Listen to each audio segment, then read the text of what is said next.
Hey everyone, welcome back to our channel, Tech It Simple.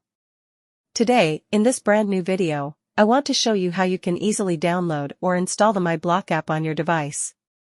So, without any further ado, let's get straight into the tutorial. First of all, make sure you have a secured internet connection. Heading towards the App Store, which is a familiar blue icon with a in it, and in the search bar above, you can just type in MyBlock. In the search results, you can find various apps. For now, we want to click the second one with the green icon. You can find out screenshots and reviews in the interface. Click the Get to start the download process. It may ask you for your ID verification, either with Touch ID or Face ID, or you could also be asked for a password.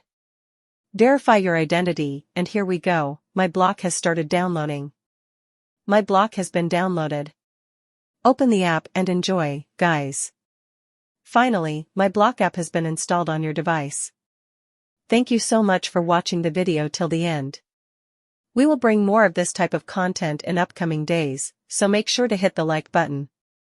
Also, do not forget to subscribe to our channel and set the bell icon to all. Feedbacks and queries are truly appreciated in the comment section. I will see you guys again in our next video. Have a nice day.